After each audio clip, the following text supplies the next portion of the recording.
खुद को बदलने का सबसे सरल तरीका है उन जगहों पर चुप रहना जहां शब्दों से ज्यादा मौन की जरूरत होती है। मौन ही वह कुंजी है जो आत्म अधिकार और शांति का मार्ग खोलती है। नमस्कार दोस्तों, स्वागत है आप सभी का आपके अपने चैनल बुद्ध ब्लेसिंग पर। तो चलिए बिना किसी देरी के बढ़ते हैं आज की इस कहानी की ओर। बहुत समय पहले की बात है। मगध राज्य के एक छोटे से गांव में एक युवक रहता था जिसका नाम अंशुमान था। वह बहुत ही अधीर और गुस्सैल स्वभाव का था। छोटी छोटी बातों पर बहस करना और हर बात का उत्तर तुरंत देना उसकी आदत बन चुकी थी। धीरे धीरे उसके इस स्वभाव के कारण लोग उससे कतराने लगे। अंशुमान खुद भी इस बात को महसूस करता था कि उसका स्वभाव उसके जीवन में शांति और खुशियां लाने के बजाय तनाव और अकेलापन बढ़ा रहा है। लेकिन वह समझ नहीं पा रहा था कि उसे इस स्थिति से कैसे बाहर निकलना चाहिए। एक दिन उसने सुना कि पास के जंगल में भगवान बुद्ध का प्रवचन हो रहा है। बुद्ध के बारे में उसने बहुत कुछ सुन रखा था। उनकी करुणा, उनका ज्ञान और उनके द्वारा दी गई जीवन की शिक्षाएं। यह सुनकर अंशुमान ने सोचा, शायद मुझे मेरे सवालों के जवाब वहां मिल जाएं।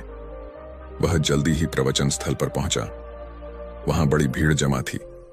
बुद्ध अपने सरल और स्पष्ट शब्दों में जीवन की गहराइयों को समझा रहे थे। उसी समय बुद्ध ने सभा को संबोधित करते हुए कहा, यदि तुम अपने जीवन में सच्चा बदलाव लाना चाहते हो तो 10 जगहों पर चुप रहना सीखो। यह सुनकर अंशुमान को कुछ आशा की किरण दिखी। प्रवचन समाप्त होने के बाद वह बुद्ध के पास गया और उनके चरणों में झुककर बोला, भगवान, आपने कहा कि बदलाव लाने के लिए 10 जगहों पर चुप रहना चाहिए। कृपया मुझे विस्तार से समझाइए कि ये 10 जगहें कौन सी हैं और मैं उन्हें अपने जीवन में कैसे अपना सकता हूं। बुद्ध मुस्कुराए और बोले, यह जानने के लिए तुम्हें धैर्य, अनुशासन और आत्मनिरीक्षण की आवश्यकता होगी। अगर तुम इन शिक्षाओं को अपनाने के लिए तैयार हो तो मेरे साथ चलो। अंशुमान ने सहमति जताई और इस तरह उसकी यात्रा शुरू हुई। पहला स्थान, जब कोई तुम्हारी आलोचना करे। बुद्ध ने अंशुमान को पहले स्थान की शिक्षा दी। अंशुमान, जब कोई तुम्हारी आलोचना करे तो चुप रहो। आलोचना तुम्हारे लिए सीखने का अवसर है। यदि तुम गुस्से में प्रतिक्रिया दोगे तो तुम कुछ भी नहीं सीख पाओगे। लेकिन अगर तुम चुप रहकर सोचोगे तो तुम समझ सकोगे कि वह आलोचना सही है या गलत। बुद्ध ने उसे एक उदाहरण दिया। एक बार एक व्यक्ति ने मुझे अपशब्द कहे। मैंने चुप रहकर उसकी बात सुनी। जब वह थक गया तो मैंने उससे पूछा, अगर तुम किसी को उपहार दो और वह उसे न ले तो वह उपहार किसके पास रहेगा? वह बोला, मेरे पास। मैंने कहा, तुम्हारे ये शब्द भी तुम्हारे पास ही रहेंगे क्योंकि मैंने इन्हें स्वीकार नहीं किया। अंशुमान ने इसे अपने जीवन में अपनाने का निर्णय लिया। शुरुआत में यह कठिन था, लेकिन धीरे धीरे उसने महसूस किया कि आलोचना सुनने के बाद चुप रहने से वह आत्मनिरीक्षण कर पाता है। दूसरा स्थान, जब कोई तुमसे बहस करे। कुछ दिन बाद बुद्ध ने अंशुमान को दूसरे स्थान पर चुप रहने का महत्व समझाया। जब कोई तुमसे बहस करे तो चुप रहो। बहस में सच नहीं बल्कि अहंकार की जीत होती है। यदि तुम चुप रहोगे तो तुम स्थिति को बेहतर समझ सकोगे और सही निर्णय ले सकोगे।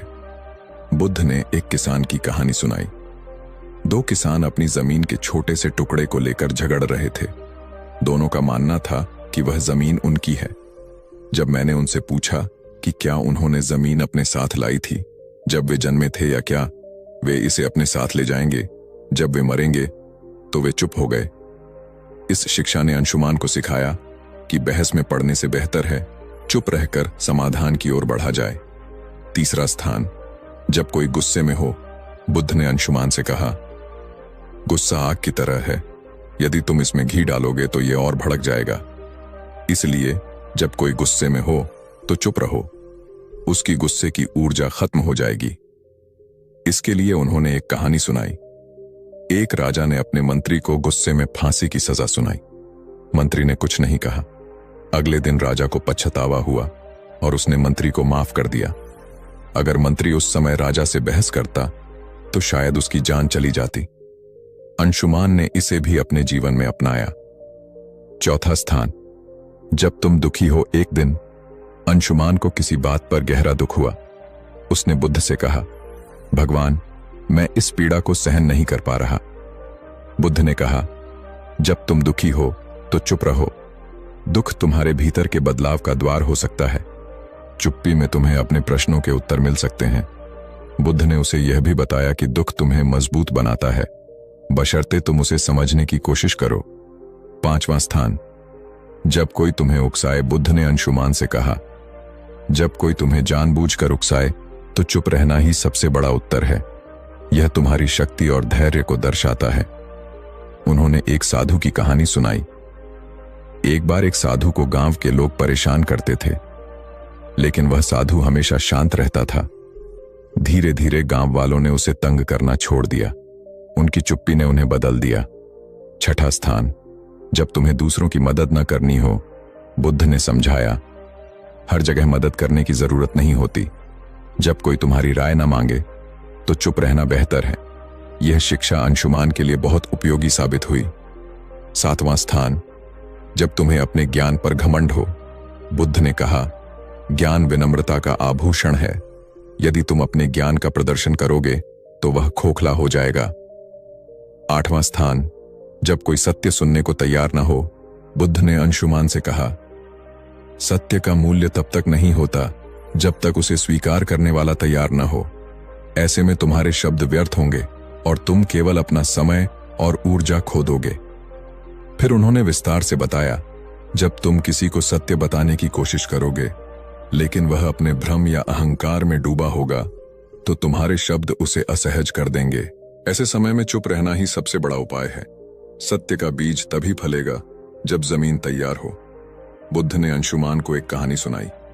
एक राजा के दरबार में एक साधु आया और कहा, राजन, तुम्हारे निर्णय गलत हैं। राजा को यह सुनकर गुस्सा आ गया और उसने साधु को दरबार से बाहर फेंकने का आदेश दिया। साधु ने जाते जाते कहा, सत्य कहने का समय अभी नहीं आया। जब तुम्हारा मन इसे समझने के लिए तैयार होगा तब मैं लौटूंगा। वर्षों बाद राजा ने अपनी गलतियों से सीख ली और साधु को फिर से बुलाया। इस बार राजा ने न केवल साधु की बात सुनी बल्कि उसे अपने जीवन का मार्गदर्शक भी बनाया। बुद्ध ने अंशुमान को समझाया, सत्य का प्रभाव तभी होता है जब सुनने वाला उसे ग्रहण करने के लिए तैयार हो। 9वां स्थान, जब परिस्थितियां तुम्हारे नियंत्रण में न हो। बुद्ध ने कहा, जीवन में कई बार ऐसी स्थितियां आती हैं जिन्हें तुम बदल नहीं सकते। उन पर क्रोधित या व्याकुल होकर तुम केवल अपनी शांति को खोओगे। ऐसे समय में चुप रहना ही सबसे बुद्धिमानी है। उन्होंने समझाया, चुप रहना कोई कमजोरी नहीं बल्कि धैर्य और संतुलन का प्रतीक है। जब परिस्थिति तुम्हारे बस में नहीं हो तो उसे स्वीकार करो और शांत रहो। यही मानसिक शक्ति का आधार है। बुद्ध ने एक घटना का जिक्र किया। एक बार एक किसान ने बुद्ध से पूछा, मेरा खेत सूखा पड़ा है, बारिश नहीं हो रही, मैं क्या करूं? बुद्ध ने उत्तर दिया, तुम बारिश नहीं बदल सकते, लेकिन तुम अपनी मेहनत को दिशा दे सकते हो। चुप रहो और अपने खेत के लिए वैकल्पिक उपाय खोजो। शांति से सोचो और समाधान खुद आ जाएगा। किसान ने यही किया और जल्द ही उसकी समस्या हल हो गई। बुद्ध ने कहा, जब परिस्थितियां तुम्हारे नियंत्रण में न हो तो चुप रहकर धैर्य और समाधान की दिशा में काम करना ही तुम्हारी सबसे बड़ी ताकत है। 10वां स्थान, जब तुम्हारा दिल भर जाए। बुद्ध ने अंशुमान से कहा, जब तुम्हारा हृदय कृतज्ञता, प्रेम और शांति से भर जाए तो इसे शब्दों की आवश्यकता नहीं होती। ऐसी स्थिति में चुप्पी स्वयं एक भाषा बन जाती है। यह तुम्हारे भीतर की सबसे बड़ी खुशी है। उन्होंने इसे और स्पष्ट करते हुए कहा, कृतज्ञता का सबसे शुद्ध रूप मौन में प्रकट होता है। जब तुम अपने जीवन में आनंदित महसूस करो तो इसे बाहरी अभिव्यक्ति की आवश्यकता नहीं होती। यह चुप्पी तुम्हारी आत्मा की खुशी का प्रतीक होती है। एक प्रेरणादायक कथा। बुद्ध ने अंशुमान को एक छोटी कहानी सुनाई। एक बार एक शिष्य को उसके गुरु ने आत्मज्ञान का अनुभव कराया। शिष्य का हृदय कृतज्ञता से भर गया।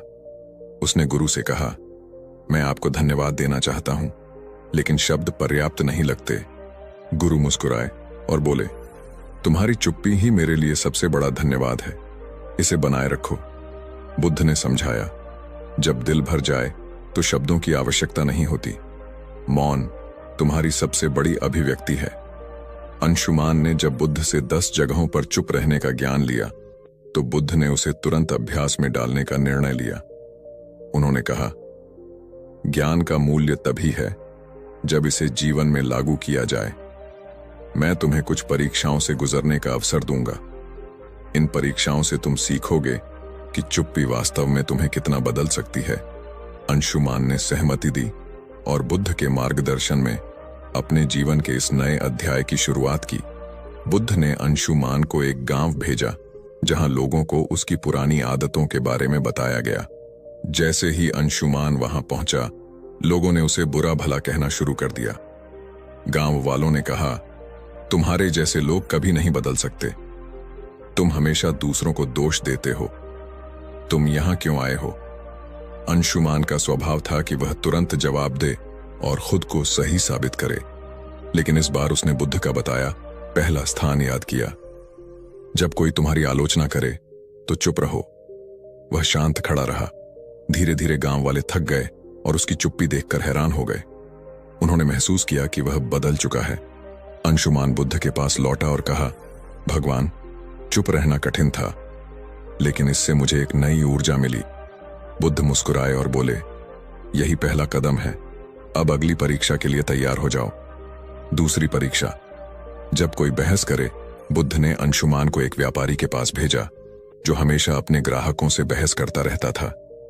बुद्ध ने कहा, इस व्यापारी से कोई सवाल पूछो और जब वह बहस करे तो चुप रहो।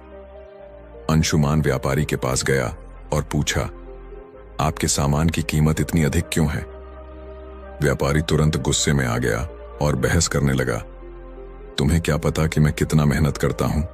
क्या तुम मेरे काम की कद्र नहीं करते? अंशुमान ने बुद्ध के दूसरे स्थान को याद किया। जब कोई बहस करे तो चुप रहो। वह शांत खड़ा रहा। उसकी चुप्पी ने व्यापारी को सोचने पर मजबूर कर दिया। उसने महसूस किया कि बहस का कोई अर्थ नहीं है। तीसरी परीक्षा। गुस्से का सामना करना। अब बुद्ध ने अंशुमान को एक ऐसे व्यक्ति के पास भेजा जो अपने गुस्से के लिए कुख्यात था। अंशुमान को उसके पास जाकर मदद मांगने को कहा। उस व्यक्ति ने गुस्से में कहा, तुम्हें मुझसे मदद चाहिए? तुम्हारी हिम्मत कैसे हुई? अंशुमान ने पहले की तरह जवाब देने की बजाय चुप रहने का निर्णय लिया। धीरे धीरे उस व्यक्ति का गुस्सा शांत हो गया। उसने कहा, तुमने मुझे जवाब क्यों नहीं दिया? क्या तुम डरे हुए हो? अंशुमान ने कहा, मैं आपके गुस्से को नहीं बढ़ाना चाहता था। उस व्यक्ति ने महसूस किया कि चुप्पी में शक्ति है। चौथी परीक्षा। दुख का सामना करना। अगली परीक्षा में बुद्ध ने अंशुमान को एक विधवा स्त्री के पास भेजा जिसका इकलौता बेटा हाल ही में मृत्यु को प्राप्त हुआ था। वह स्त्री अपनी पीड़ा में किसी से बात नहीं करती थी। बुद्ध ने कहा, उसके पास जाओ और बिना कुछ कहे उसकी मदद करो। अंशुमान उसके पास गया और बस उसके पास बैठा रहा। उसने कुछ नहीं कहा, लेकिन उसकी मौन उपस्थिति ने स्त्री को सांत्वना दी। उसने पहली बार किसी से अपनी कहानी साझा की और अपने दुख से उबरने का प्रयास किया। बुद्ध ने कहा, दुख में चुप्पी कई बार शब्दों से अधिक प्रभावी होती है। पांचवी परीक्षा। उकसावे का सामना करना। बुद्ध ने अंशुमान को एक ऐसे समूह के पास भेजा जो उसे उकसाने के लिए तैयार था। उन्होंने अंशुमान को अपमानजनक बातें कहीं, लेकिन अंशुमान शांत रहा। उसकी चुप्पी ने उन्हें हार मानने पर मजबूर कर दिया। परीक्षाओं के बीच अंशुमान ने बुद्ध से पूछा, भगवान, चुप रहना कैसे इतना प्रभावी हो सकता है? बुद्ध ने कहा, एक बार एक राजा ने एक साधु से पूछा, जीवन में सबसे बड़ी ताकत क्या है? साधु ने राजा को एक कटोरा पानी और तेल दिया। उसने कहा, पानी और तेल को मिलाओ। राजा ने कोशिश की, लेकिन तेल पानी में घुल नहीं पाया। साधु ने कहा, चुप्पी तेल की तरह है, इसे आपसे अलग नहीं किया जा सकता। जब तक तुम इसे संभालोगे, यह तुम्हारी सबसे बड़ी ताकत रहेगी। अंत की परीक्षा। जब दिल भर जाए, अंत में बुद्ध ने अंशुमान को खुद से एक और परीक्षा लेने को कहा। उन्होंने कहा, जब तुम्हारा दिल खुशी और कृतज्ञता से भर जाए, तब चुप्पी को अपनाओ। अंशुमान ने महसूस किया कि जब वह अपनी सभी परीक्षाओं में सफल हुआ, तो उसका दिल शांति और आनंद से भर गया। उसने बुद्ध के चरणों में झुककर कहा, भगवान, मैं बदल चुका हूं। अब मैं जानता हूं कि चुप्पी ही सच्चा ज्ञान है। यह कहानी हमें सिखाती है कि चुप रहना केवल बोलने से बचना नहीं है, यह एक आंतरिक शांति और समझ का प्रतीक है। बुद्ध की यह शिक्षा हमें अपने जीवन के हर पहलू में संतुलन और शांति लाने का मार्ग दिखाती है।